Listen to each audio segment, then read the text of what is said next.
설정을 좀 낮춰야 되는구나.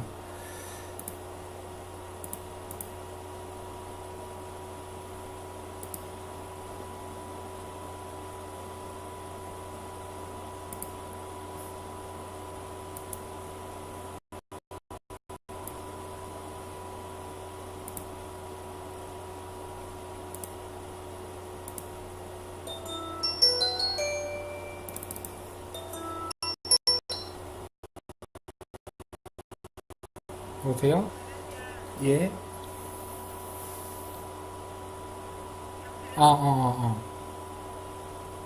어. 음. 아직. 어. 음. 음. 음. 이게 그래픽을 너무 높게 해서 해놨더니 이게 튕겨버리네요. 이게 잠시만요. 제가 이 그래픽을 좀 낮게 해가지고 다시 만들어야 될 것 같은데 이거 어떻게 해야 되나?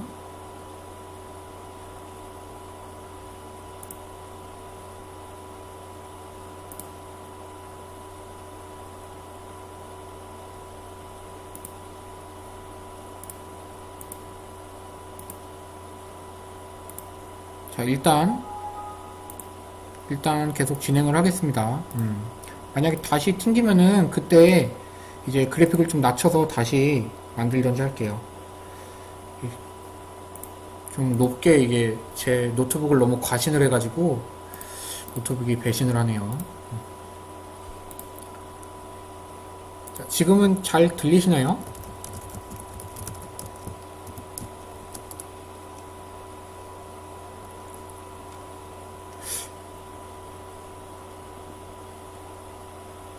예, 그러면 계속 진행을 하겠습니다. 다음에 튕기면은 이제 좀 사양을 낮춰가지고 다시 방을 만들도록 할게요. 자, 아까 마저 하던 윙 설명을 마저 드릴 건데, 자, 윙 같은 경우에는 자동적으로 이렇게 넓게 포진과 공을 갖고 넓게 뛰어라. 내일은 이제 이 넓게 포진하라와 좁게 포진하라, 그리고 공을 갖고 침투하라, 이런 전술적 지침을 처음부터 하나씩 다 설명을 드릴 거예요. 이번에 FM을 처음 시작하시는 분들이 많아가지고 일단 전술 뭐 훈련 이런 것부터 시작해서 FM에 처음부터 끝까지 이제 하나하나 다 파들어갈 거고, 제가 모르는 부분은 이제 채팅으로 여러분들이 알려주시면 제가 하나씩 참고를 해서 더 추가를 해서 말씀드릴 거고, 자, 드리블 많이가 걸려 있어요. 그렇기 때문에 이 윙 같은 경우에는 상당히 많이 뺏기는 경우를 볼 수 있지만, 이 드리블이 높은 선수들, 이 윙을 선택할 때는 딱 두 가지만 보면 됩니다. 순간 속도랑 드리블. 다른 거 다 필요 없어요. 그 두 가지만 높으면 윙은 성공적인 윙을 할 수 있거든요. 크로스 같은 경우는 이번 작에 낮으면 상당히 진짜 욕 나오는 크로스를 많이 올리긴 하는데, 한 13, 14 정도만 돼도 그래도 평균적으로는 많이 해주는 것 같고, 자, 일단 간단하게 빨리 전술을 만들고 몇 경기를 돌려보고 내일을 준비하겠습니다. 자, 이제 미드필더진으로 왔어요. 미드필더진 같은 경우에는, 자, 이거를 보면은 이 모타 같은 경우에는 지금 파리 생제르맹에 있는 띠아고 모타예요. 그리고 이 스탄코비치 같은 경우에는 지금 어디 있는지 모르겠는데 상당히 중거리 슛을 잘 쏘고 이제 플레이메이킹을 잘하는 선수였습니다. 둘 다 거의 박투박 스타일이었는데, 이 모타 같은 경우에는 살짝 수비적인 박투박, 그리고 스탄코비치 같은 경우는 공격적인 박투박이에요.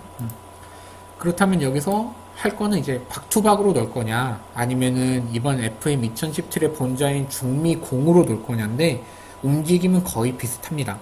하지만 박투박 같은 경우에는, 자, 박투박을 한번 놔볼게요. 전천후 미드필더라고 하는데, 이 박투박 같은 경우에는 개인 지침이 뭐가 걸려있냐면 포지션 자유가 걸려있어요. 포지션 자유가 걸려있고, 더욱더 앞으로 전진하라가 안 걸려있고, 공격형 미드필더 같은 경우에는 포지션 자유가 안 걸려있고 더욱 앞으로 전진하라가 걸려있어요. 그렇죠.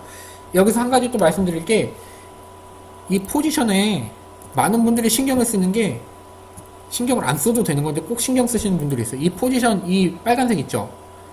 뭐라 그래, 이 숙련도. 이 숙련도는 신경 쓰실 필요가 없어요. 이 숙련도는 신경 쓰실 필요가 없는 거고, 그렇죠. 신경은 엄청 쓸 거예요. 왜냐? 아니 이렇게 신경 안 쓰는데 얘가 잘할까 하는데 신경 쓸 필요 없습니다. 그냥 그 포지션 자체의 역할에 걸려있는 이 FM은 게임이잖아요. 게임이다 보니까 뭐가 중요하냐면은 이 포지션에 맞는 이 핵심 능력치들 이런 게 중요하지가 않아요. 이런 게 중요하지가 않고 그냥 내가 원하는 스타일의 선수를 그 전술에 껴맞추면은 그 선수의 스타일이 나옵니다. 자, 경기를 진행하다 보면 확실히 알 수 있을 거예요. 왜냐면은 자, 깡태를 보여줄게요. 깡태 같은 경우에는 제가 첼시 할 때마다 진짜 이 선수는 더욱더 상향이 돼야 되는 선수임에도 불구하고 아직 상향이 안 되는데 이 선수 같은 경우에 태클 엄청나죠. 그리고 패스 그다음에 시야 14, 14밖에 안 되고 특히 골 결정력이 10밖에 안 돼요. 하지만 제가 올려놓은 전술 중에서 선수 기록이 있어요. 첼시 플레이했던 그 선수 기록을 항상 보시면은 이 선수는 10골을 넘게 박아 넣습니다. 그 의미가 뭐냐? 골 결정력이나 이런 거는 이 중앙 미드필더 이런 거에 대해서 다 의미가 없다는 거예요. 그냥 만약에 이 중앙 미드필더는 가장 필요한 게 이 활동량 그리고 지구력 이 두 가지만 있으면 돼요. 왜냐면은 첼시 보면은 이런 선수가 있어요. 유망주인데 찰로아라고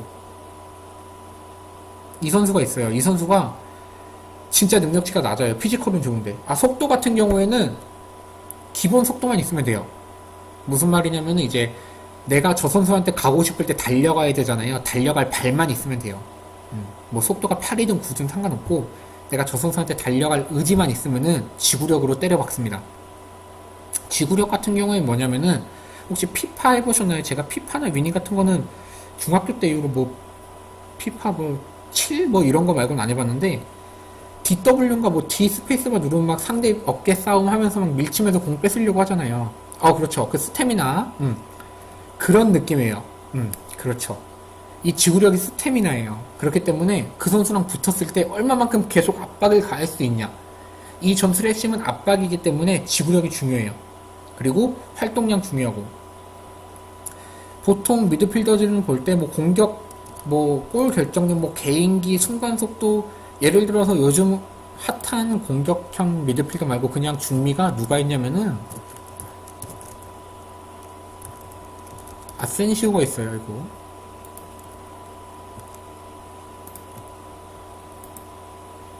자, 노트북이 많이 느립니다. 이해해주세요. 아센시오가 있는데 얘 같은 경우에는 지구력이 낮아요. 그리고 활동량이 진짜 10밖에 안 돼요. 많이 떠야 뭐 11막 이런데 이런 선수를 중미에다 갖다 놓으면 어떤 경우가 일어나냐. 상대편 중미가 날아다닙니다. 그렇게 되면은 공격적으로는 얘가 조금 더 뛰어날 수 있어요. 하지만 전체적인 경기로 보면은 얘는 깡태에 비해서 100분의 1도 안 되는 선수가 돼버리는 거예요. 자, 다시 한번 말씀드립니다. 중미를 사용할 때는 활동량, 지구력을 보세요. 그리고 특히 태클, 뭐 이런 깡태나 마띠지 같은 애들, 이런 애들이 정말 좋아요. 뭐 패스 별로다, 골결 별로다, 뭐 드리블 별로다, 이런 거 다 필요 없습니다. 피지컬, 활동량, 이거 두 개로 다 때려잡습니다. 자, 그렇게 되면은 이 주로빅, 보면은 피지컬, 양호합니다. 지구력 상당히 좋아요. 그리고 타고난 체력이 너무나 중요해요. 왜냐? 제 전술을 해보신 분들은 알겠지만 체력 관리가 안 돼요. 좀만 몇 경기 뛰고 나면 얘들이 퍼져가지고 전반전만에 막 70 몇 퍼까지 얘들이 떨어져요. 체력이. 로트를 안 돌리면 제 전술 사용하기 힘듭니다. 그렇기 때문에 타고난 체력이 기본적으로 좋은 미드필더를 사용하는 게 좋고, 그리고 활동량 마음에 들어요. 이런 선수는 저는 무조건 주전. 골결 낮아도 상관없어요. 패스, 시야, 뭐 15도 안 돼도 상관없고, 단지 가장 필요한 거는 지구력이랑 활동량. 몸싸움이 좀 약하긴 한데 이 정도면 괜찮은데 특히 이 선수 보세요. 양발입니다. 제가 양발 선수 엄청 좋아해요. 거의 이제 선수 찾기 하면은 제가 가장 먼저 선수들을 많이 찾는 게 이제 이것도 이제 사용하는 방법을 내일다 말씀드릴 건데 이제 뭐 사용 발이 있거든요. 여기 있네요.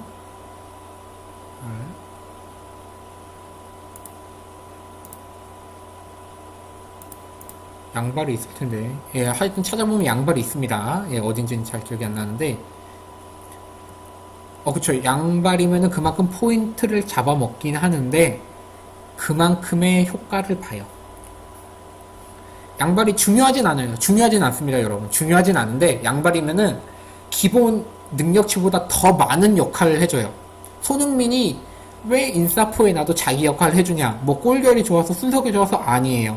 양발이기 때문이에요. 자, 간단하게 설명을 드려볼게요. 자, 만약에 지금 이 보이는 이 에투가 오른발잡이에요, 에투는. 근데 이 선수가 여기에 있어요. 여기서 슛을 때린다고 생각을 해볼까요? 그렇다면, 너무 가깝네요, 골대랑. 이게 골대니까, 자, 여기서 때린다고 생각을 해볼게요. 오른발로 때려요. 오른발로 때리면은, 각이 어떻게 나오냐면은, 이 각이에요. 정면. 그렇다면 얘가 여기 분명히 공이 여기 있으면 골키퍼는 이쯤에 있을 거란 말이에요. 각을 좁히기 위해서. 하지만 양발잡이다. 그런 얘한테는 어느 각이 보이냐? 이 반대편 각이 딱 보인단 말이에요. 저는 축구 선수를 했었기 때문에 이런 걸 좀 그냥 머릿속에 잘 이해가 되는데, 자, 오른발이면은 각이 상당히 좀 오른발로 여기를 때린다는 거는 골키퍼 너무 각이 좋아요. 하지만 왼발로 여기서 조금만 감아서 때리면 골키퍼는 꼼짝없이 먹힙니다. 손흥민이 이번에 미럴전에 세트트릭을 했잖아요. 그렇죠. 격순이 양발 체감이 크고 손흥민 이번에 미럴에 세트트릭한 그 모습을 보신 분들은 알 거예요. 거기서 오른발로 때리면은 절대 골을 못 넣어요. 하지만 왼발로 반대쪽으로 감아찼기 때문에 그 골이 들어간 겁니다. 그렇기 때문에 양발 어드밴티지가 많아요. 꼭 양발이 좋은 건 아닌데 양발로 쓰면은 어드밴티지가 많다. 그래서 양발을 저는 선호하는 편이에요. 자, 그래서 양발 공격수 같은 경우에는 정말 많은 이점을 가져다 줍니다. 그래서 아자르 같은 경우에도 아자르가 아니고 네이마르 같은 경우 양발일 거예요. 양발이면은 네이마르가 포텐도 높지만 메시나 이런 애들보다 더 좋은 결과를 내는 게 바로 양발 때문이에요. 그리고 FM 하면서 항상 중요한 건 이제 승부욕. 진짜 FM의 초히든 승부욕 낮으면은 이제 저는 잘 활용을 안 해요. 왜냐? 승부욕이 높으면은 이제 터치라인에서 조금 이따 보여드릴 건데 열정을 보여라라는 그런 터치라인 대화가 있는데 그 열정을 보여라는 지고 있는 경기를 역전을 만드는 히든 카드입니다. 승부욕이 높은 얘들은 열정을 보여라고 하는 순간 이걸 내가 역전할 수 있겠다 이런 의지가 생기나 봐요. 그래서 골을 못 넣던 공격수도 갑자기 골을 넣고 골을 어시를 못하던 미드필더진도 갑자기 어시를 해요. 그리고 특히 수비진은 얘가 만약에 평점이 5.9까지 깎였어요. 근데 얘가 승부욕이 높아요. 근데 내가 열정을 보여라라고 하면은 어느 순간 보면 7.2까지 평점이 올라가 있어요. 왜냐? 각성을 시키는 거예요. 그러니까 거의 이제 우리 축구하기 전에 약물 검사 하잖아요. 근데 축구할 땐 약물을 안 맞는데 축구 경기 하면서 약물을 맞는 거예요. 스타는 다들 해보셨죠? 스팀팩이라고 생각하시면 됩니다. 열정을 가져라는 스팀팩이라고 외워두세요. 자, 이제 미드필더를 마무리 빨리 짓고 경기를 조금 돌리면서 또 설명을 드려야 되니까 제가 아직 사무실입니다, 여러분. 아직 집을 안 갔어요. 자, 그렇죠. 침착하게라는 거는 이제 어떤 경우냐면은 골을 난사할 때 이제 슛을 얘들이 막 쏴가지고 점유율도 낮아지고 뭔가 공격이 안 이루어질 때 침착하라고 이제 명령을 내려주는 거고, 창의적 같은 경우에는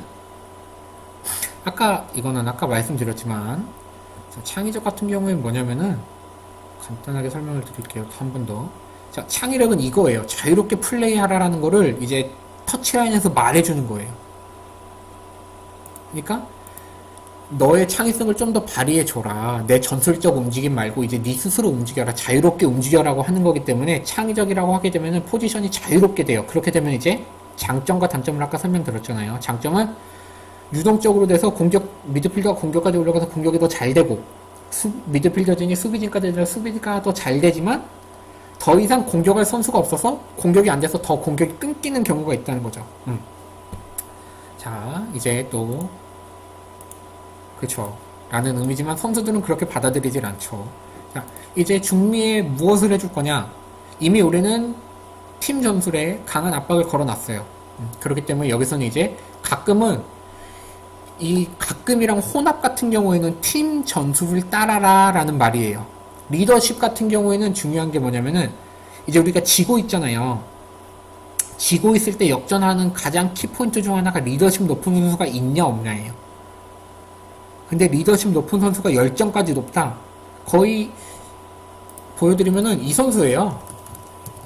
이 선수가 이제 지금 첼시가 잘 나가는 이유 중 하나가 바로 이 선수 때문입니다. 무리뉴는 테리를 무시했지만 꽁테는 테리를 데리고 있죠. 그쵸, 밀러 같은 선수 엄청난 열정을 가지고 있는 선수죠. 이 선수 보면 리더십 20이에요. 승부욕 19죠. 테리가 리더로 있는, 만약에 테리를 교체하면 리더가 바뀝니다. 테리가 있을 때 말이에요. 테리가 주장으로 있을 때 열정을 보여라라고 하는 순간 이건 스팀팩이 아니에요. 그냥 줄 빻다라고 생각하면 됩니다. 니들 안 뜨면 오늘 나한테 다 죽어, 이런 말이에요. 이제 흔히 말하면은 퍼거슨의 헤드기어라는 게 있잖아요. 그쵸, 아드레날린이죠. 그냥 이 선수들이 그냥 경기를 하다가 내가 열정을 보여라는 한마디에 테리가 반응을 한다. 이제 팀 반응을 보면 또 재밌는 게, 팀 반응에 만약에 존 테리가 반응을 안 해요. 만약에 내가 열정을 보여라고 했는데 존 테리가 반응을 안 하면은 다른 애들도 반응하는 애들이 몇 명 없어요. 근데 리더가 반응을 하잖아요. 그러면 나머지 팀원들이 다 반응을 해요. 그 말이 뭐냐, 내가 열정을 보여라라고 했어요. 지고 있어가지고 2대1로. 근데 존 테리가 감독말 들어보니까 이거 나 존나 열정 가지고 완전 이거 역전해야 되겠는데 라는 마음을 딱 가지는 순간 갑자기 주머니에 약물 10개를 꺼내가지고 골키퍼부터 시작해가지고 공격수까지 쫙 뿌리는 거예요. 이제 저그에 그거 있잖아요. 애벌레 막 빨간색 그거 뿌리는 거, 그거 뿌린다고 생각하시면 돼요. 이제 스팀팩처럼 딱 뿌려요. 그럼 애들이 갑자기 빨개지면서 막 패스, 스루 패스, 골결 다 높아지면서 골을 넣어요. 정말 그럽니다. 실질적으로 높아지진 않지만 그만큼의 효율이 있어요. 그렇기 때문에 이런 선수는 버리면 안 돼요. 무조건 우리 팀에 남겨두고 리더용으로 아껴두고. 그리고 이 꿀팁이 또 한 가지 있는데, 여기서 보면 대화가 있어요. 대화가 있는데, 자, 이 리더가 누군지 모르겠지만 리더한테 하면은 이제 여기 대화 주제 보면은 대표단 의무 말고 이 아래 뭐 팀 사기 뭐 이런 게 있어요. 만약에 우리 팀 보면은 지금 이카르디가 저번에 이제 이적하고 싶다고 난리 피웠잖아요. 그래서 불만이 떠 있을 때 리더십이 높은 리더 주장한테 이제 이카르디 불만 좀 해결해 달라고 했을 때 해결될 확률이 반반까지 올라갑니다. 그러니까 이제 선수를 팔아달라고 했는데 안 팔면은 이제 불만 떠서 팀 화합도가 낮아지잖아요. 팀 화합도를 보는 것은 여기서 보면 돼요. 이 팀 화합도가 엄청나게 중요합니다. 이 팀 화합도가 50, 지금 이거는 팀이 망한 거예요.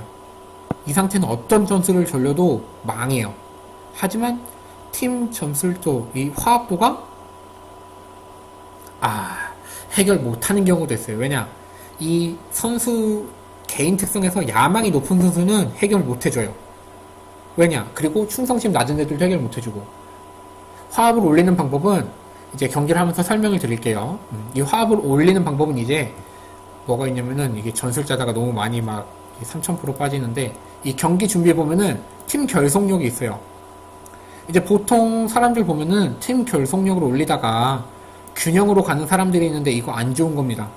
균형으로 가는 거는 어빌이, 그러니까 이 일반 훈련 같은 경우에는 뭐냐면은 우리가 이제 선수 훈련 시키잖아요. 그 선수 훈련이 균형적으로 올라가게 하는 거예요.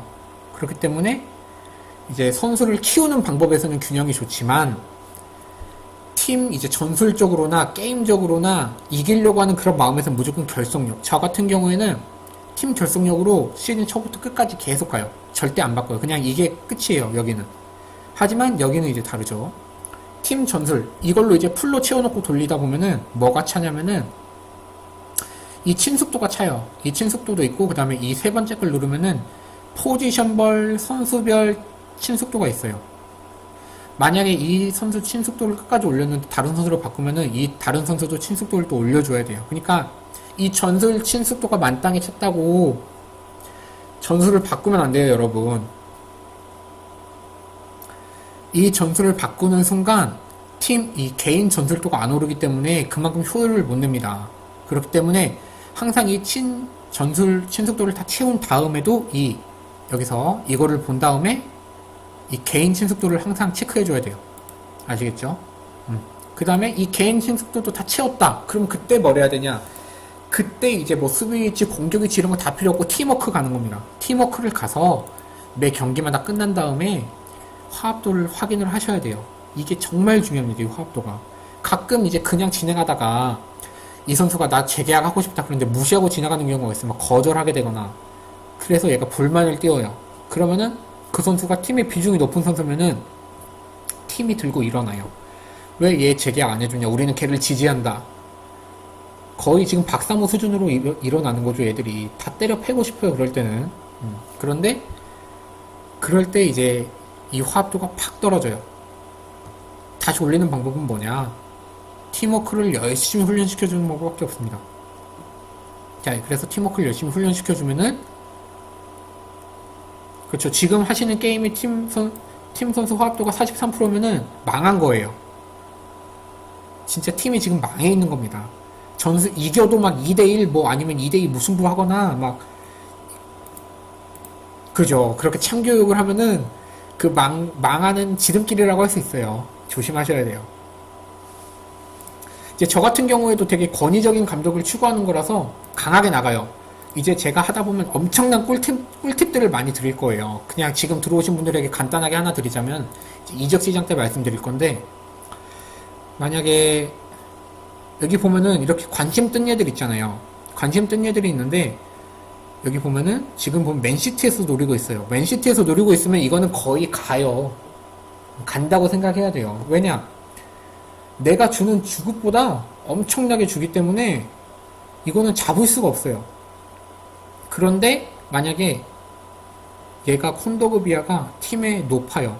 얘를 팔게 되면은 얘들이 왜 팔았냐? 우리 선수단 얇다 이런 또 들고 일어나기 때문에 그렇죠. 바람 막 1200원 막 1600원 뭐 바이아웃 걸어놔도 의미가 없습니다. 자, 그렇기 때문에 만약에 내가 이적을 시켜서 얘가 이적 확정이 됐어요. 확정이 됐다. 그럼 바로 2군으로 내리세요.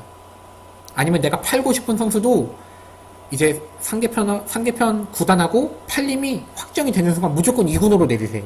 그렇게 되면 얘들이 불만을 안 떠요. 이건 진짜 꿀팁입니다.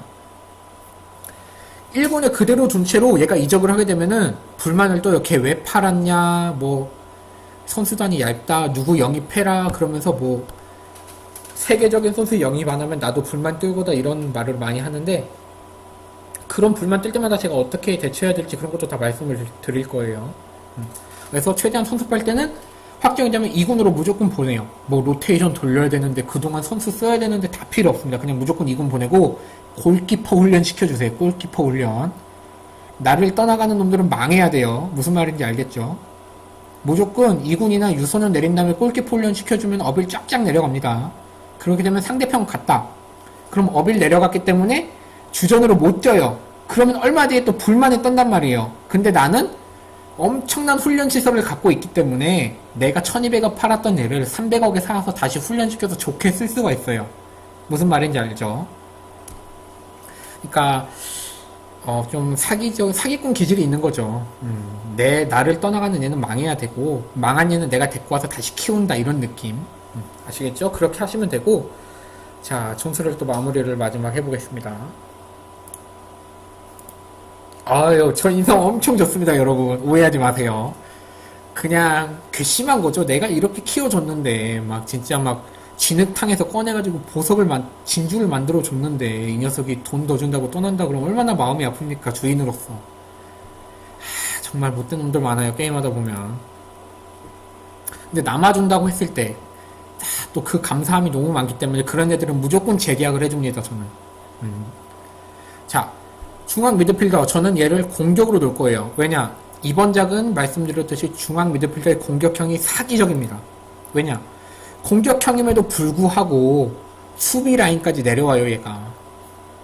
수비 자리까지 내려와서 압박을 주기 때문에 공격형 미드필더 공격으로 넣으면 공격적으로는 훨씬 더 높은 효과를 보면서도 수비적으로도 얻게 되는 게 많은 거죠. 하지만 수비진이 약하다. 그리고 공격진으로 너무 올라가면 단점이 아까 초반에 말씀드렸듯이 공격수가 넣어야 될 골, 공격수가 받아서 넣어야 될 골인데 미드필더가 받아가지고 날리는 경우가 생겨요. 그렇기 때문에 이거는 이제 전술을 보면서 박투박으로 바꿔줄지 아니면 중앙 미드필더 지원으로만 놓을지 그쵸. 이게 제가 가끔 롤이라는 게임을 하는데 그 게임을 하다 보면은 이제 그 시즌마다 좋은 챔피언들이 있더라고요. 그래서 그걸 막 파서 하기도 하는데 그런 거랑 비슷해요. 각 시리즈마다 좋은 게 있습니다. 자, 그래서 중미 공으로 놓고 그 다음에 편집을 간단하게 해줄 건데 여기서 해줘야 될 거 단단히 마크하라. 이거 같은 경우는 아까 말씀드렸듯이 단단히 마크하게 되면 그 마크할 스스로 죽어라고 따라다녀요. 그 말은 중앙 미드필더가 포지션이 사라지는 겁니다. 자, 그렇다면 미드필더를 많이 쓰는 전술, 뭐 352 같은 꽁테 예전에 유벤투스에서 썼던 미드필더 5명 쓰는 전술은 이게 상당히 좋아요. 미드필더가 많기 때문에 엄청나게 좋습니다. 하지만 지금 우리가 만드는 전술은 이거예요. 자, 얘한테 단단한 마크를 걸어놔요. 지금 이건 상대편 이 빨간색은 로마예요. 그렇다면 얘네가 공격을 내려올 때 얘가 누굴 따라가냐? 공미를 따라갑니다. 아니면은 이 데로시를 따라가고. 근데 만약에 상대편 전술에 따라 다른 게 카운터 전술이라는 거는 없어요. 하지만 개인 지침 때문에 달라지는 거예요. 보세요. 이 데로시가 공격형 중앙 미드필더예요. 미쳐버립니다. 그러면 만약에 얘가 얘를 따라다녀요. 얘가 여기까지 올라왔어요. 그럼 얘는 여기 있어요. 그러면 얘도 만약에 단단한 만큼 얘도 여기 있고. 그러면은 얘는 여기 있겠죠. 수비할 때. 그러면은 이만큼의 빈 공간이 생기는 거예요. 이 빈 공간은 다이렉트 패스로만 벗어날 수 있어요. 근데 우리는 짧은 패스로 점유율을 유지해가는 전술이기 때문에 절대 공간을 내주면 안 돼요. 그렇기 때문에 우리는 최대한 우리 공간을 유지하면서 전술을 만들어가야 되기 때문에 단단한 마크는 안 해줄 거고, 아까 말했듯이 우리는 팀 전술에 압박을 엄청나게 강하게 하라는 게 걸렸기 때문에 가끔을 해놓으면 얘는 무조건 압박을 해요. 자, 측면으로 침투. 말했듯이 중앙을 비우면 안 돼요. 이거 같은 경우에는 어쩔 때 쓰는 게 좋냐면은 우리 윙어가 있을 때, 그리고 그 윙어가 인사이드 포워드일 때. 자, 간단히 설명을 해보면은 여기 윙어가 있어요. 얘가 중미예요. 그럼 얘가 올라와요. 그럼 얘도 올라가겠죠. 근데 얘가 측면으로 침투한다. 그럼 얘는 어디로 갈까요? 더 나가는 게 아니고 이 빈 공간으로 들어와요. 그러면 인사이드 포워드는 측면에서 안으로 파고드는 선풀이 없는 애들도 있어요. 그런 애들을 인사이드 포워드로 쓰고 싶을 때 중미를 측면으로 보내버리는 겁니다. 무슨 말인지 이해가 되실까요? 그러니까 선풀이 안 달려 있어서 얘가 측면으로 못 들어와요. 근데 강제로 선풀을 단 것처럼 데리고 오는 거예요. 그러니까 강제적인 전술을 만드는 거죠. 이렇게 개인 지침 하나하나로 전술을 만들 수가 있어요. 자, 그래서 측면 침투를 하면 안 되고, 왜냐 우리는 윙을 안 쓰기 때문에 얘가 만약 측면 침투를 하게 되면은, 만약에 중미를 측면 침투를 만들고 싶으면은 윙백을 인버 윙백을 써야 돼요. 얘네가 이렇게 들어오게. 그래야 얘네가 이렇게 측면으로 나갈 때 이 빈자리를 이렇게 얘네가 메꿔주는 거예요. 메잘라가 뭐죠?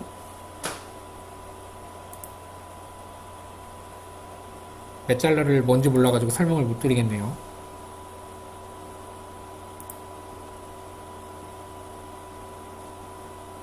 하프윙. 아니죠. 이제 간단하게 말해서 자, 우리가 이 자리를 인포로 못 쓰잖아요. 이 자리는 인포가 없어요. 자, 보면은 자, 얘는 전술을 만들고 있으니까 잠깐 옆에 얘를 뺄게요. 자, 여기 보면은 이 자리에는 인포가 없어요. 인포가. 그쵸, 인포가 없잖아요. 그렇게 되는 경우에는 얘를 인포로 쓰고 싶을 경우에 이 옆에 있는 미드필더를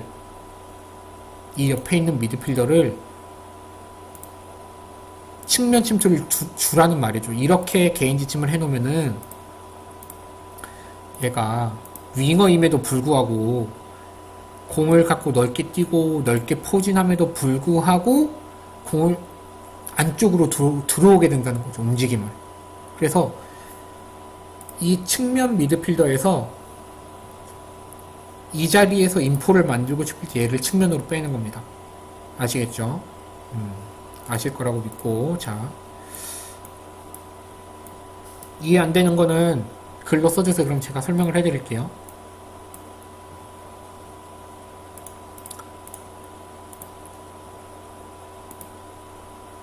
자, 그래서 측면 침투를 안 킬 거예요. 왜 안 키는지, 저는 전술을 만들 때 이걸 왜 키고 왜 안 키고,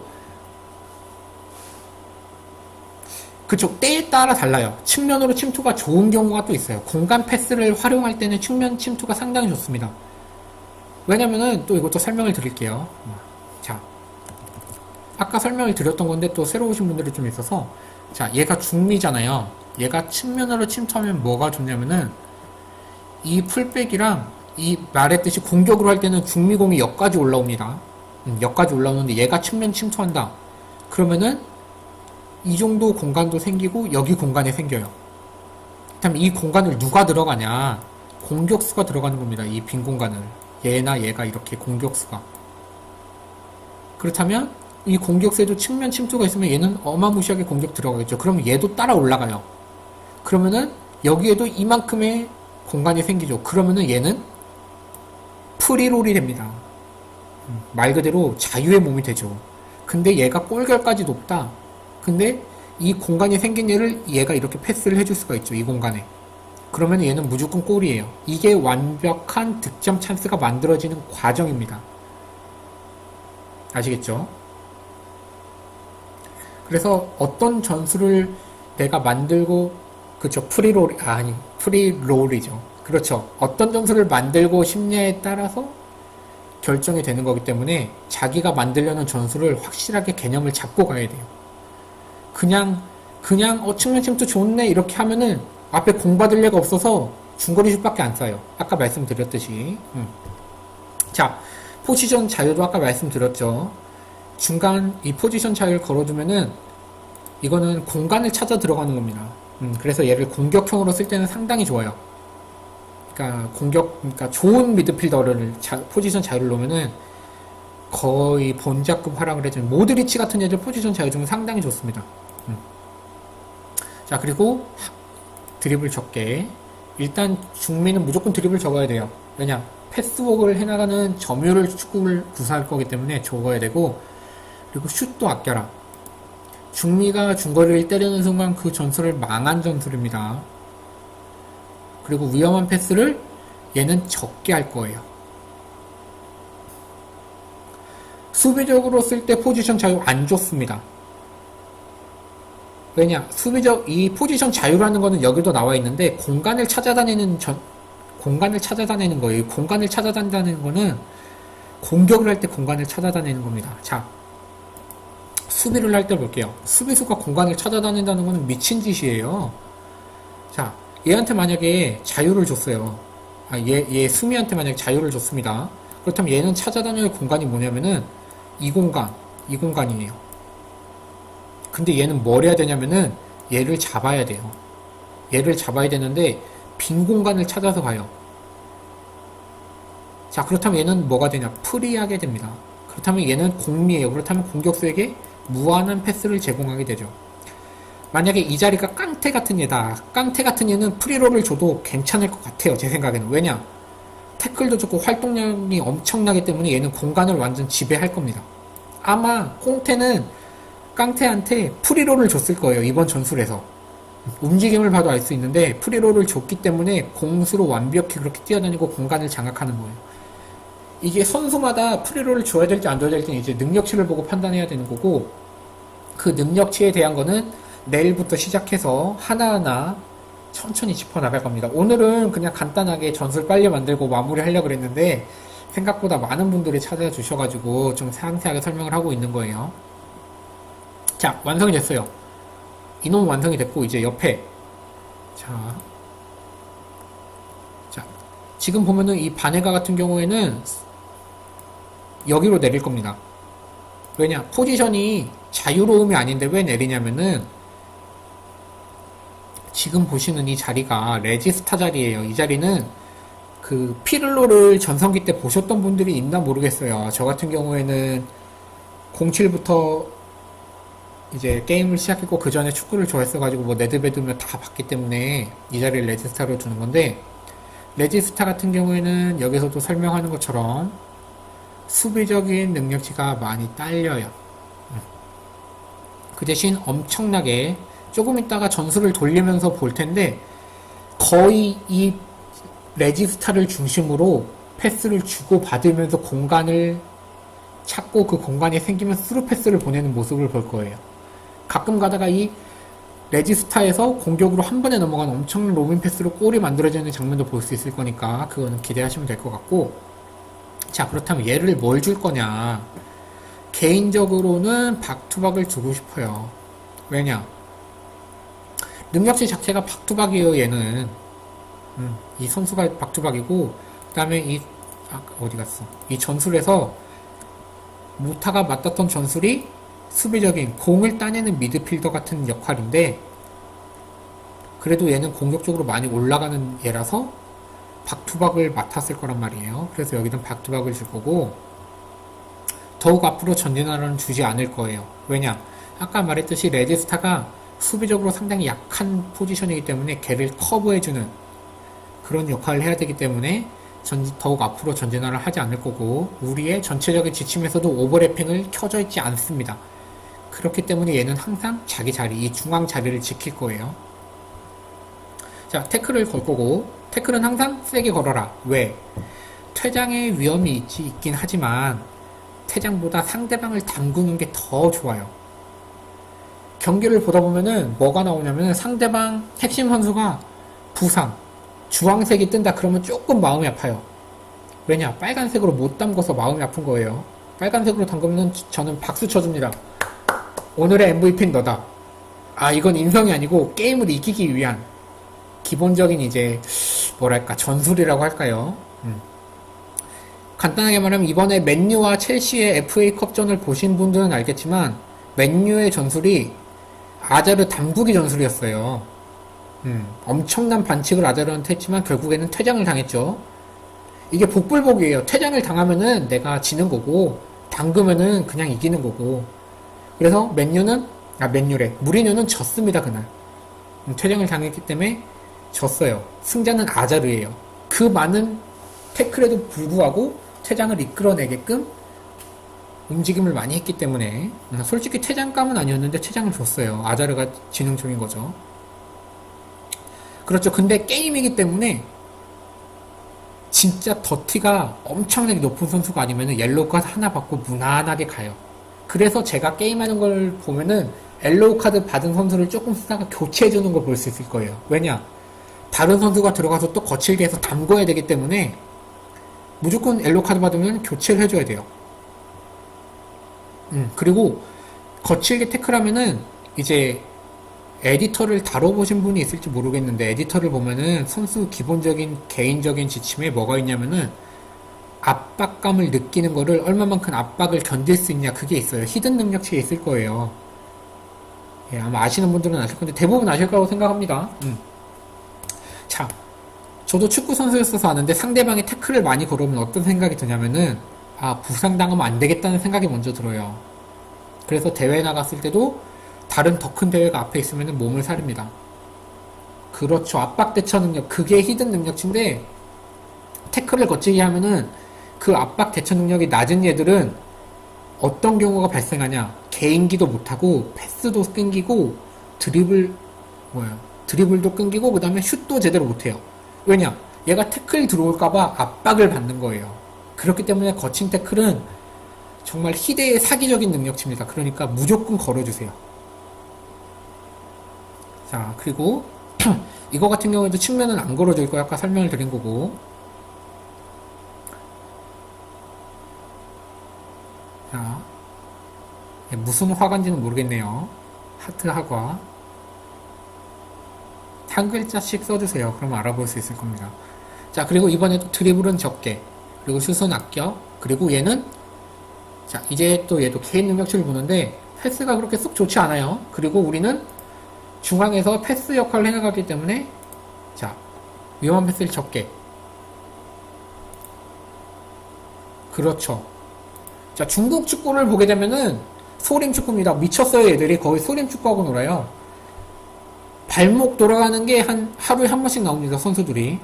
그러니까 6개월 부상을 달고 사는 선수들이 중국에 많아요. 그리고 중국에 왜 이제 보통 사람들이 중국이 14억 인구잖아요. 그래서 왜 축구를 그렇게 잘하는 선수가 안 나오냐 이런 말이 있는데 안 나오는 이유는 딱 하나예요. 진짜 재능 있는 선수들 많습니다. 중국의 어린애들. 근데 안 나오는 이유가 중국 리그에 들어가잖아요. 포텐을 200 받은 애들도 6개월 부상 몇 번 끊고 나면은 못 커요. 게임이랑 똑같습니다. 6개월 부상 끊으면은 진짜 포텐 200 받은 애들도 어빌 막 140에서 멈추고 더 이상 안 커요. 그렇기 때문에 중국이 못하는 거지. 만약에 중국이 클린어, 거의 스페인화가 돼버리는 순간 중국은 축구 최강자가 됩니다. 물론 그런 일은 일어날 수가 없어요. 왜냐? 14억 인구 중에서 그만큼의 경쟁률을 뚫고 올라온 애들인데 얼마만큼 살아남고 싶겠습니까? 네가 죽어야 내가 산다예요, 걔들은. 그러니까 태클도 네 죽고 나 살자예요. 그렇기 때문에 절대 공격수들이 클 수가 없는 나라입니다, 걔네는. 그러니까 절대 우리나라가 중국한테 질 거라는 생각은 안 하고 있었지만 이번에 졌죠. 참 많이 마음이 아팠습니다. 왜냐? 제가 잉토를 7,000포를 한국에 다 걸었었는데 다 날렸어요. 그래서 지금 다시 또 알딩이가 돼서 마음이 아픕니다. 자, 마저 전술을 만들 거고. 자,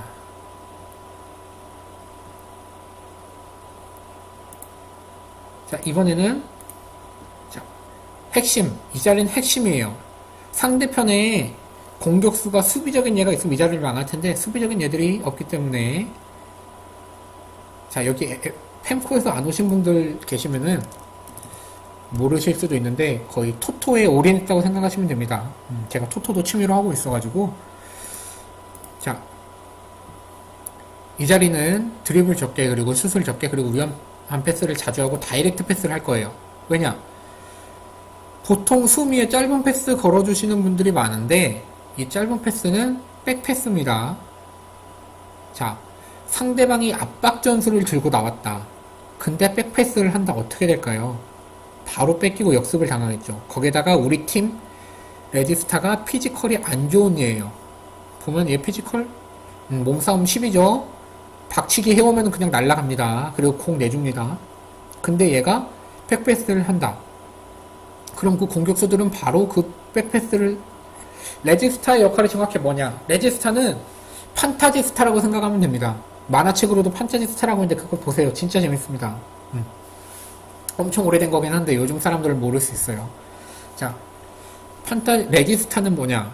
레지스타는 공을 조율을 하면서 빈 공간, 그러니까 앞쪽으로 공을 이렇게 넘겨준다고 생각하면 돼요. 혹시 자이언트 킬링이라는 만화를 지금 보고 계시는 분들이 있을 수 있는데 그 만화에서 이제 10번 그 왕자라는 애가 있어요. 한번 봐보세요. 왕자라는 애가 맞는 전술이 레지스타인데 패스의 물줄기 거의 핵심입니다. 이 자리에서 모든 패스가 이루어진다고 생각하시면 돼요. 조금 이따가 이 레지스타의 전술을 보실 수가 있어요. 그래서 이 전술은 두 가지가 있어요. 짧은 패스를 하게 되면은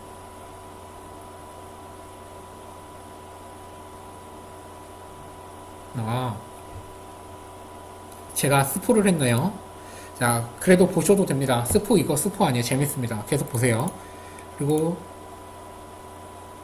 아니죠. 자, 만화책은 판타지 스타라고 있어요. 이거 찜질방에 많아요. 찜질방 가면은 찜질방에서 찜질하면서 보시면 되고 그 요즘 인터넷 만화로는 그 자이언트 킬링이라고 있어요. 진짜 축구 좋아하는 분들은 한 번씩 꼭 보세요. 정말 진짜 잘 만든 만화입니다.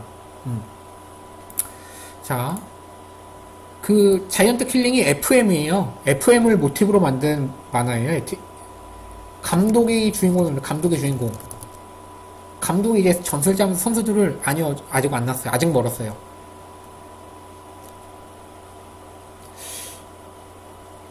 이름은 모르겠는데 하여튼 그 감독이 주인공인데 아직 저보다는 못하지만 상당히 많은 레벨이 올라온 주인공이에요. 그 주인공이 제가 보면 아직 어린 얘긴 한데 많이 점수를 많이 발전했습니다. 아직 더 커서 이제 선수들을 빨리빨리 키우기를 바라는데 얼른 제가 좀 가르쳐주고 싶어요. 점수를 이렇게 해라. 하지만 그게 안 되기 때문에 그냥 아빠의 마음으로 보고 있습니다. 아, 얘가 이렇게 성장해 나가는구나. 저 애가 FM을 하면 저렇게 하겠구나. 그런 마음입니다. 자, 먼저 이 아이한테 짧은 패스를 주고 한번 점수를 보여드릴게요. 짧은 패스 같은 경우는 역습을 많이 당할 염려가 있지만 그만큼 점유율을 높게 가져갈 수 있어요. 자, 그래서 우린 점유율을 추구하는 전술이기 때문에 짧은 패스를 좋고, 자, 그리고 가장 핵심적인 게 여기서 봐야 될 거는 이 전술에는 포지션 자유가 붙어 있어요. 왜 포지션 자유가 붙어 있냐? 이 전술은 말 그대로 패스를 어떻게든 해줘야 되는 자리예요. 그렇기 때문에 빈 공간으로 가서 패스를 해줘요.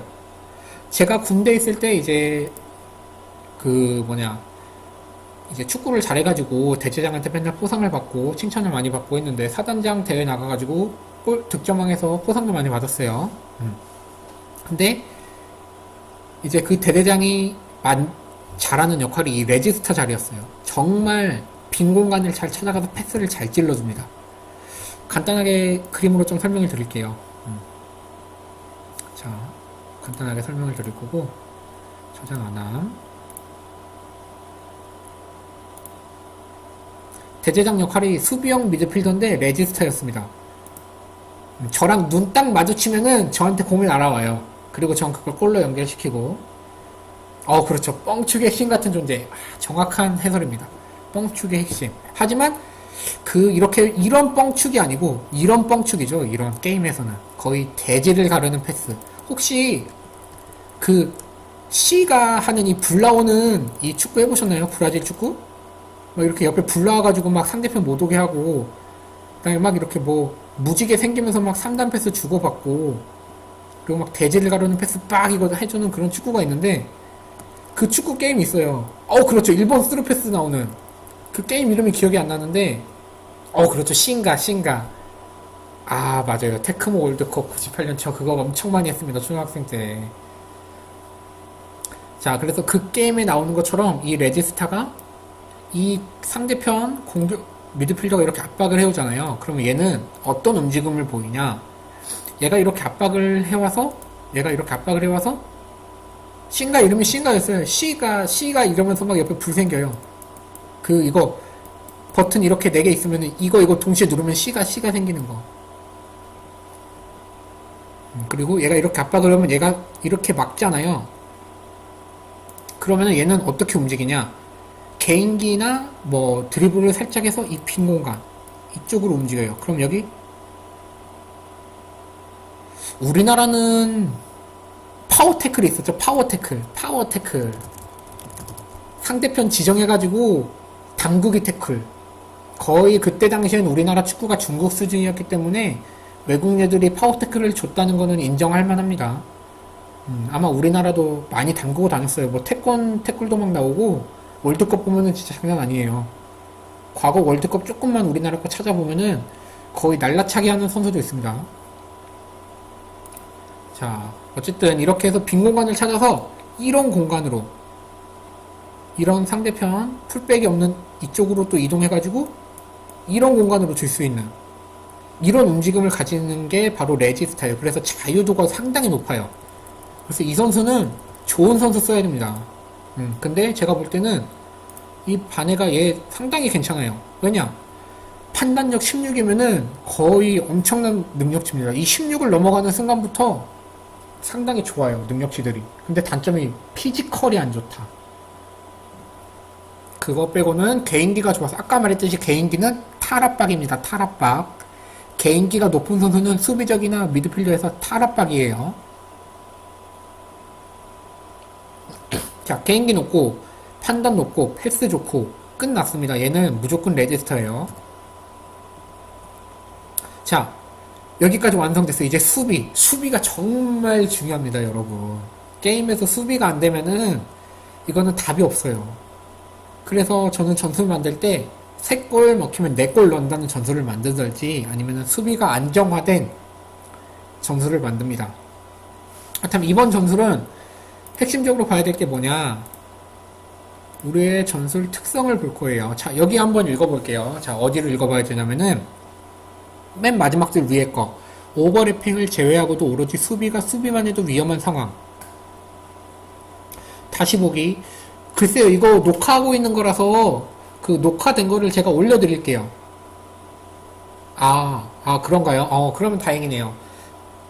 좋아요. 그러면은 다시 보시던지 하시고, 어차피 내일 처음부터 한 번씩 며칠 동안 해가지고 꾸준히 FM에 대해서 말씀을 드릴 거고, 자, 보셨죠? 오버래핑 제외하고도 오로지 수비가 수비만 해도 위험한 상황이 연출된다. 이 말은 수비에 올인을 해도 수비가 어렵다는 거예요. 무리뉴조차도. 게임도 그렇고. 자, 그렇다면 이제 우리의 게임을 한번 만들어 볼 겁니다. 자, 이 수비적인 거는 바로 풀백이에요. 자, 이 윙백과 풀백이 어떤 차이가 있냐고 얼마 전에 제 그 전술 댓글에 주신 분이 있는데, 그분이 들어오셨을지 몰라도, 자, 여기서 간단하게 설명을 드릴게요. 풀백은 옆에 보면 제가 세부 사항을 다 체크해놨죠. 다 체크를 스스로 할 수 있어요. 거의 측면 미드필더처럼 내가 만드는 수비수예요. 근데 윙백 같은 경우에는, 자, 더욱 앞으로 전진하라가 무조건 붙어요. 자, 여기서 잠시만요. 여기서 이거를 다 빼고 한번 해볼게요. 다 빼고 이 전술을, 자, 이렇게 돼 있잖아요. 근데 윙백을 딱 붙이는 순간 더욱 전진하라. 자, 그리고 이것뿐만이 아니라 여기 포지션에서도 얘가 전진을 해요. 솔직히 보세요. 자, 이게 풀백이고 얘가 윙백입니다. 수비 라인보다 높아요. 그 말은 옵사이드 트랙을 만들 때 얘는 거의 의미가 없어요. 그렇기 때문에 만약에 윙백으로 둘 거면은 차라리 아예 공격적인 윙백을 해서 여기에 하프백으로 바꾸고 3백을 만든 다음에 공격을 하게 해야지, 얘를 그냥 어중쩡하게 윙백 지원 막 이런 거 할 거면 안 쓰는 게 낫습니다. 쓰려면 윙백 공격을 쓰세요. 저 같은 경우에는 윙백을 안 좋아해요. 아싸리 윙백을 쓸 거면은 이렇게 올려서 쓰죠. 여기서 윙백은 큰 의미가 없습니다. 왜냐? 자, 얘가 여기까지 뛰어 오려면은 얼마만의 시간이 걸릴까요? 자, 윙백 잘 쓰면 좋아요. 근데 이제 어떤 단점이 있냐 제가 설명을 드릴 건데, 윙백이 공격을 하게 되면은 여기까지 오고 여기까지 오면은 이미 공격은 끝나 있어요. 그러면은 공격수가 차요. 그럼 여기서 또 수비하면 죽어라 뛰어 내려와요. 그래서 여기서 압박을 해서 뺏으면 다행인데, 못 뺏으면은 크로스에서 센터백보다 더 골 위치 선적이 좋거나 아니면 헤딩 좋은 얘가 공격수가 있으면은 먹혀요. 아시겠죠? 자, 풀백 지원을 놓게 되면 이 풀백이 어디까지 올라가냐? 여기까지 올라갑니다. 그쵸. 윙백은 활동량 안 좋으면 못 써요. 지구력이랑. 자, 풀백 지원은 여기까지 올라와요. 실제로 공격하는 걸 보고 있으면은 수비수도 여기까지 올라오고 풀백이 여기에서 더 이상 안 올라오고 왔다 갔다 합니다. 하지만 지금 우리는 이제 풀백적인 공격을 줄 거예요. 풀백 역할에서 공격. 자, 재밌는 거 알려드릴게요. 지금 풀백이 공격으로 올라왔죠. 지금 풀백을 지원으로 하면은 내려옵니다. 근데 여기서 윙백으로 윙백 지원을 바꾸면 올라와요. 자, 이 올라온 거랑 거의 비슷합니다. 그래서 근데 이 윙백 지원보다는 조금 더 아래에요. 그렇기 때문에 윙백보다는 조금 더 덜 공격적이면서도 공격적인 역할이 풀백 공격이에요.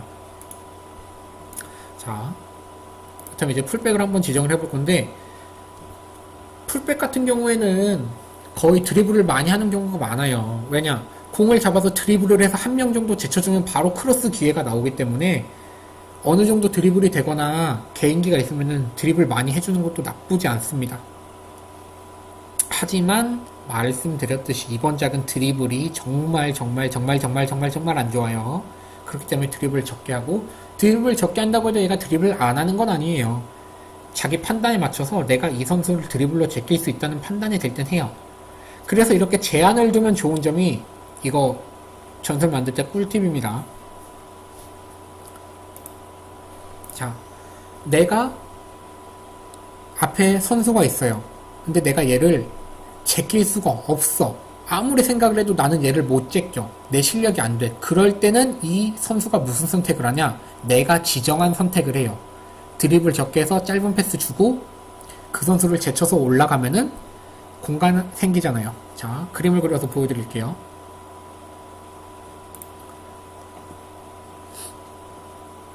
자, 얘가 윙백이에요. 상대 수비수가 붙었어요. 근데 얘가 너무 잘해. 얘는 마르셀로고 얘는 그냥 우리 한국 윙이에요. 한국 윙. 못 제껴요, 절대. 근데 우리 미드필더가 있어. 얘한테 패스를 줘요. 드리블을 적게 걸어놓으면은 얘가 생각을 해요. 아, 드리블 많이 걸어놓으면은 얘? 드리블 해야지? 뺏겨요. 드리블 적게 걸어놓으면 얘 못 제껴. 패스. 그리고 와서 다시 패스. 그럼 얘는 붕 뜨게 되죠. 이게 바로 패스웍입니다. 그리고 슛할 때도 마찬가지예요. 이렇게 골대가 있어요. 골대가 있어. 근데 내가 얘를 이렇게 제쳐서 얘를 제쳤어요. 근데 여기서 슛을 할 수 있어요. 만약에 내가 슛 자재를 안 걸어놓으면은 슛을 한단 말이에요. 들어갈지 안 들어갈지 확실을 못해도 공간이 생기면. 근데 슛 자재를 걸어놓게 되면은 조금 더 들어가거나 아니면 더 좋은 기회가 있으면 얘한테 패스를 줘요. 아니면은 조금 더 완벽한 기회를 만들기 위해 처음처럼 들어가요. 무슨 말인지 알겠죠? 그래서 단점이나 장점은 항상 있어요. 이렇게 들어가다 보면 얘가 더 수비를 잘하면 뺏겨요. 그리고 패스하다가 또 커트 당하고. 근데 되면은 그만큼 더 완벽한 기회가 만들어지는 거죠. 그래서 저의 개인적인 전술은 항상 완벽한 기회를 만드는 걸 좋아해요. 그래야 보는 맛이 있거든요. 그냥 중거리 때려서 들어가면 뭐예요. 시원한 맛은 있지만. 자, 그리고 여기서 설명을 드릴게요. 자, 좁게 포진하라, 넓게 포진하라. 이거 같은 경우에는 자, 간단하게 설명을 드릴게요. 수비수가 4명이 있어요. 풀백들이 좁게 포진하라는 우리 팀이 공을 가지고 있을 때를 말하는 거예요. 그냥 가만히 이렇게 좁게 포진하는 게 아니고 자기 자리를 이렇게 유지하면서 얘가 공을 잡아요.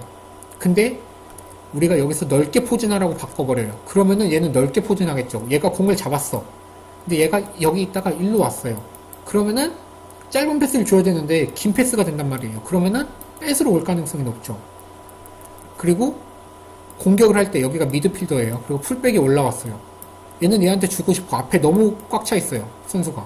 공간이 없어. 그럼 얘한테 줘야 되잖아요. 근데 얘가 넓게 포진을 해버려. 그러면은 이것도 짧은 패스가 아니라 긴 패스. 그럼 커트. 여기서 커트 당하면 진짜 그냥 골 내줘. 손 놔야 됩니다. 그냥 수비수가 골 먹혀도 잘했어 이러고 박수 쳐줘야 돼요. 골 먹혔다고 막 화내고 막 그러면은 안 됩니다. 그렇기 때문에 수비적인 역할에서는 좁게 포진하라가 좋고 공격적인 역할, 다이렉트 패스를 사용할 때는 자, 이거 전술 핵심이에요. 잘 보세요. 우리 선수가 이렇게 있어요. 그리고 상대편 공격수가 이렇게 있고 자, 이 상황은 넓게 포진하라예요. 그러면은 이렇게 줄 수도 있고 이렇게 줄 수도 있죠. 근데 거의 풀백한테 줄 때 넓게 패스를 하게 되면은 공간이 많죠. 줄 공간이. 근데 풀백 보고 야 너 좁게 포진해 있어 이러면 이렇게 있어요.